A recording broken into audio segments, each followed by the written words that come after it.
Welcome to Splice TV, where you get the most relevant information on Philippine real estate.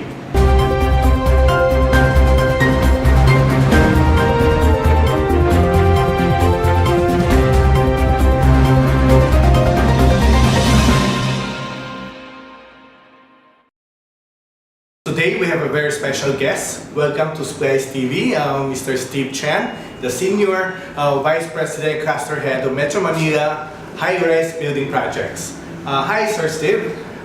Thank you for joining us today. Thank you very much for inviting me here today. I really enjoy coming to your office. Every time I come here, I feel the spirit and the power. Now let us talk about business. Yes. I know in other parts of the world, the economy is not doing very well. Give us a perspective on the investment potential right now in Asia, particularly in the Philippines. Well, you see the news, G20 just finished their meeting in Shanghai, right? Everybody are so concerned that our RMB is going to depreciate further. Even the US, after the first quarter, they're supposed to keep increase the interest rate. They didn't do so. Yeah. So you can see actually the economy is overall wise, everybody are not quite happy about it.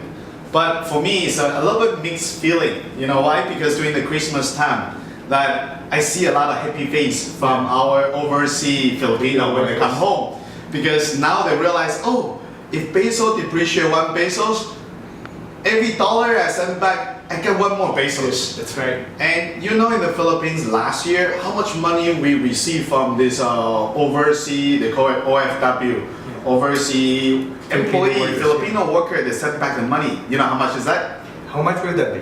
Actually, from the data, 27 billion US dollars. Wow, that's $27 billion coming into the Philippine economy. So what happens if peso depreciate 1 peso? What happens? How much extra peso we are earning? I know. We earn additional 27 billion, Yes. right? Yeah. So that's a mixed use. If peso depreciate, what happens is the income to come to Philippines are more.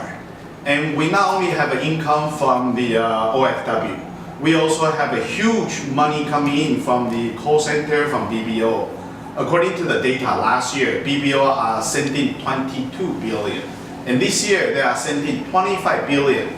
Almost the same as the amount of OFW. Yeah, that's why they're saying that the call center agents should be also called the new heroes of the Philippines. And 2 of them add together is about more than 50 billion US dollar already. This is almost like 16% of GDP for the country. So in that case, when peso depreciate, that means is that the income are actually getting more. And for the past 20 years, we always worry that when peso depreciate, oil price will go up, right? Yeah. Because oil is everything. Whatever the major import of the Philippines is the oil. Yes. And guess what? You know what's the oil price today? Yes, oil went down to almost. They were saying that it will go down to almost $1 a barrel. No, of course, that will never happen. But these 2 factors alone, the remittance and the earnings from call center, they said this is what keeps the economy of the Philippines insulated from what's happening in Asia or even in the world. Exactly. You know, Philippines is our income depends on this OFW, depend on the call center. When this money they come in, when the peso depreciate, we actually get more. But at the same time, our importation are also cheaper compared to before. We are not affected by peso depreciation. So in that way, the economy are still very strong. And we know that call center is really the back office of this company from the US, from the Europe. So that means when they have recessions, when their economy not so good, guess what? They want more job in the Philippines because that means they can help them to reduce a lot of costs. But when they get used to the service of Philippines, you know we have a high quality service in here. When they get used to the service in here, when the economy boom, they need to hire more people in the Philippines. So this is a road that continue moving. It will never go backward. So personally, for me, 16% of this income of the GDP of the country come from OFW, come from the call center. As far as we provide a good quality service, I'm sure whatever outside the world, they need our service. And it doesn't matter the economy get better or get worse, they need our service. So there's the fear of investors that if the economy of the first world country goes down, all the call centers will go with them. So that's not true. That's not true because you cannot find anybody who is have a better service, and also the value for the service is really relatively low compared to any other country, and even compared to India, this is also relatively very good investment. Before there's no call center. Yes. If there's no internet, no Wi-Fi, no internet, there's no call center. The call center started when the internet are growing in 2000. My wife, it was back my girlfriend, she was the first generation. And that time working for call center is about like 20,000, well, very high income. Everybody want to work for call center, but the job opportunity back in 2002 is only about 100,000 people. But today, imagine, is 1.2 last year. And this year, according to the data, 2016 is going to reach 1.5 million. You can imagine from 100,000 to 1.5, every year there are 100,000 new job opportunity to go in. And you will see that in the next 5 years will continue to grow.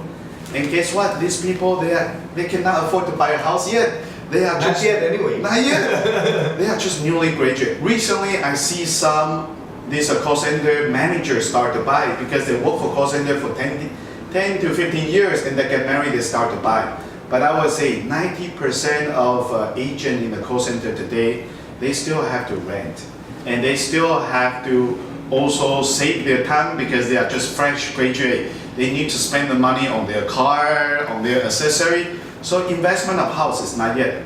But they need to live in the city. They need to live near their Place of work. Place of work. Because as a US company, you know, you'll be penalized if you are late. Yes. They are very focused on time. Everything you have to be on time. So if they are late, they'll be penalized 200, 300 pesos. So at the end of the day, they rather stay somewhere Close.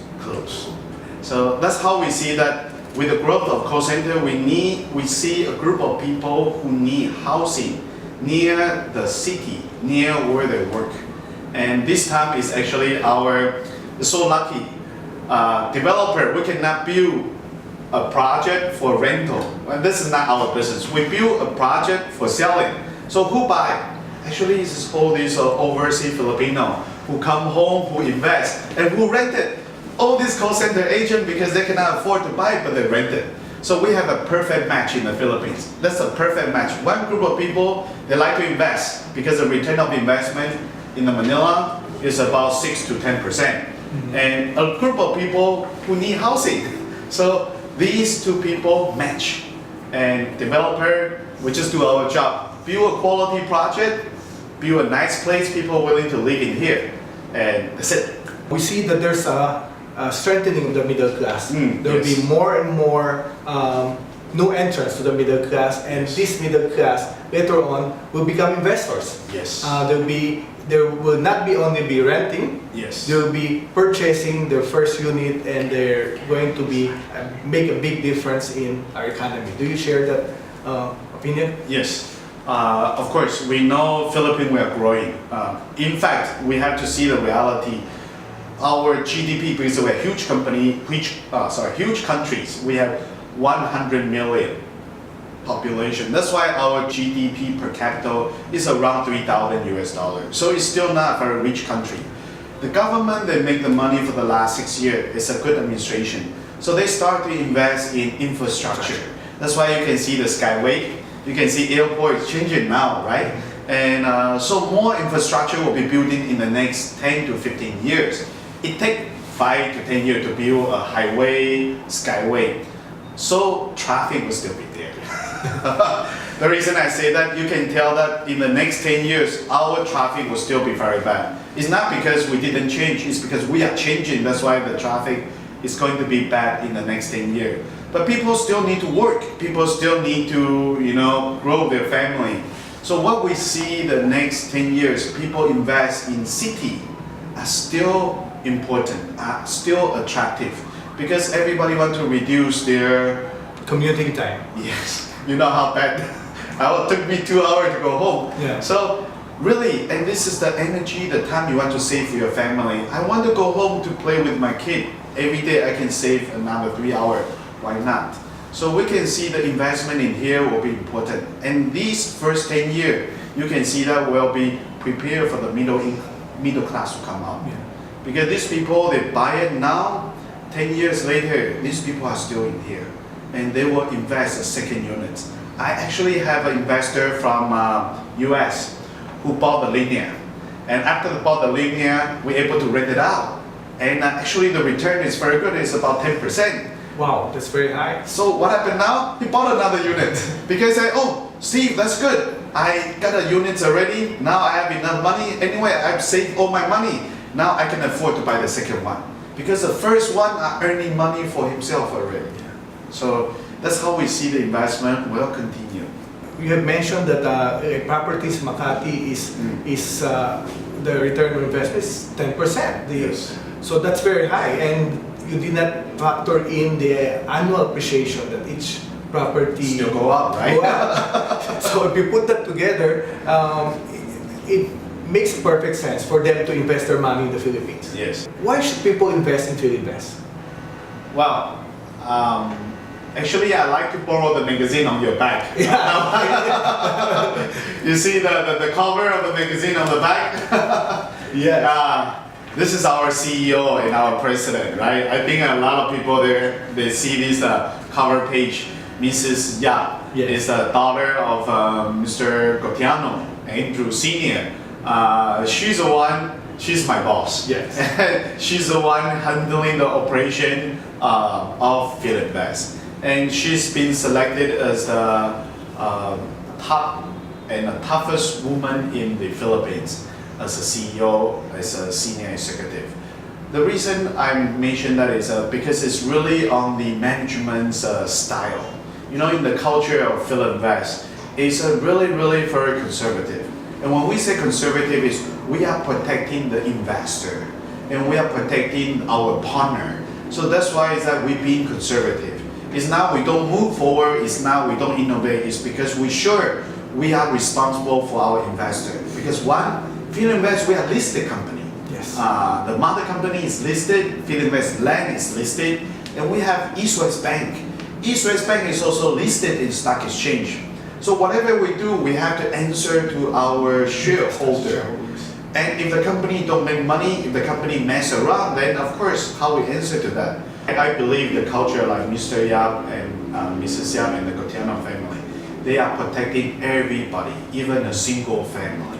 You know, as a billion company, of course, we can say, oh, let's ignore those one house, 1 million, 2 million. That's fine, they're being sacrificed. No, when these things, when financial crisis, it hit a lot of people. A lot of companies, they just bail out. Later on, they still be a billionaire. But you know, those people are kawawa. Those people has a, what happened? They lost their home. What happened? Those that lost their payment. But Philinvest, we cover everybody. So Mrs. Yap, when she wanted to build a building, she always asked, are we protect everybody? Are we make sure this is the end user condominium? This is the end user house. Why? Because we want to build something that really the end user will appreciate and people will live in there, right? We can say, oh, we just build it, we sell it very cheap and nobody live in there in the future. No, Philinvest never do that. We wanted to make sure we find the right locations. When we say right location, it's less competitions, high traffic area, high population, high job opportunity. So these are the criteria we need to meet before we start a project. Actually, you look at our growth before, we are not as fast as the last 5 years. You look at the financial number of Philinvest, you can be amazing that for the last 5 years, we grow just like stepping every year on that. So Philinvest really growth because of this economy are getting better for the last 5 years. But since we are in the business for 50 years, we really know what we are doing. That's why we are very solid. When we build high-rise, mid-rise, we are step by step and building a good quality project for our buyer. So a lot of people see the name, they feel confidence about a good developer. We have a bank, East West Bank. It's also one of the largest banks. They have more than 450 branch this year already. We have also hotel. Our hotel we have in Cebu. We also have in Boracay. And you know, recently we won the bid of Mimosa. Yes. The Mimosa golf course, which is 18 hectares. We also won that. So our hotel are growing. Of course, hotel, you look at a high quality development. We also have a sugar plant, which is also, that's actually really the one funding the cash for the company. Yeah. We also do power plant. So our power plant in Mindanao, which is three units of 135 megawatts. Yeah, and by the time it's going to be on stream, Yes. it's going to be the biggest power supplier in Mindanao. Yes, because the president wanted to grow more development in the Mindanao area. Power is important, so Philinvest is there. And we are still building more power plants, so in the next 2 years you will see. Yeah, so we're very highly diversified. So Yes. we're not like a one condo developer. We're not even a one industry Yes. holding. We're very highly diversified, Yes. and that should give an assurance to our investor. And I wanted to say that it's also, even though we are diversifying our business, but we are focused. Because every company has their own president, has their own management. So actually, when we say so many company, but honestly, it's separate each identity on that. But in the development side, the real estate side, we are very much focused on middle income. Yeah. So that's our product portfolio. We don't build a lot of super high end. We have one in the BGC, right? But at the same time, I would say majority of our product, our breadwinner, and the people look at Philinvest, we go together with the growth of middle class. When middle class grow, that's the profit and benefit of the company. Philinvest is really a very solid company. All the family from the owner, everybody are very sincere, from our engineering team, from our property management. In our company, that like I said, we are very conservative and we are very hands-on. That's why the management answer every email. I'll tell you all the feedback, all the answer. Philinvest really take care of every single issues. I think this is a partner you wanted to have. Your property will be there for 10 years, 20 years. You need somebody who is good credibility to build it. You need to have a good company to maintain it and to support it. So that's why your property value will be high. You don't want your property, they don't buy it and then start to go down. You have to keep going up. And that's what we have to do. So thank you very much, and again, Mr. Steve, thank you for spending this afternoon with us. Thank you again, and good afternoon. Thank you, thank you.